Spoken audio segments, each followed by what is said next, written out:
How to build 10.5 million 3D printed tiles. This is a factory in a box where you have the computers that you use for formatting the graphics and producing the 3D slicing information and downloading the information from the Columbia website and putting that into the printer. It's all self-contained. All you have to do is plug it in. It all folds up and locks to secure it when it's not being used. There's everything from a map of the world that shows you the tile that you're working on to the reference material that you can use to see what is the information that's on that tile. So it's not just a piece of plastic, it's a part of the world that is connected to everything else. You just have to figure out how it's connected. And where is that particular piece on this is that one? In Central Africa. You see the number on the tile is E9999. That's the smallest tile of all the 250 tiles. And on the map you can see that's where that's located.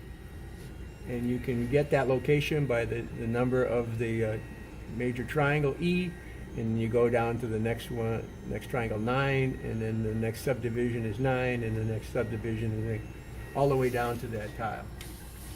So it gives you a location of where you are, and you've got to make these 160,000 panels to fill that map up. And how long does it take to print a tile with this? The tile that we just printed from a flat part of Africa took maybe 20 minutes. If you're going to do Mount Everest, that takes probably about an hour. So somewhere between a half hour and an hour for each tile, and we can print 2 tiles at a time. So with 500 printers, we could print all these in about a year and a half.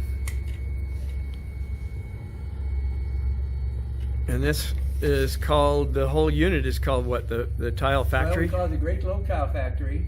This is station 1 of 500.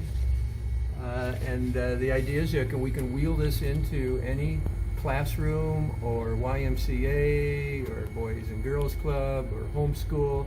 In 5 minutes, have it printing, and kids doing work, cutting tiles to support, cutting tubes to support the tiles on this digital tile cutter, to laminating the graphic that goes on the tile. Putting it all together, and then they take it around the back and put it onto a final panel that's mounted on the back. And that consists of 81 tiles. The kids put the panels together as well as the tiles on the panel. And hopefully in a month they can get the whole thing done. And they ship that off to our build site. And what is this vinyl that you've got here? Yeah, this is these are 81 images to go with the tile. So each tile has its own graphic that you wrap it with, and it'll have a heat gun. This is for a smaller tile. This is about an average size tile. Each one of these images has the tile number on it, and then you line it up with the number that will be on the back of the tile.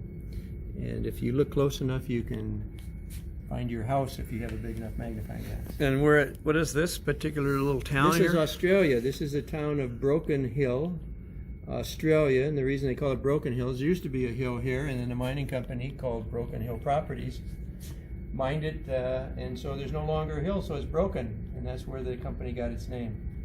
It's the middle, about the middle of Australia. It looks red because the Earth's red. Right now it may be on fire.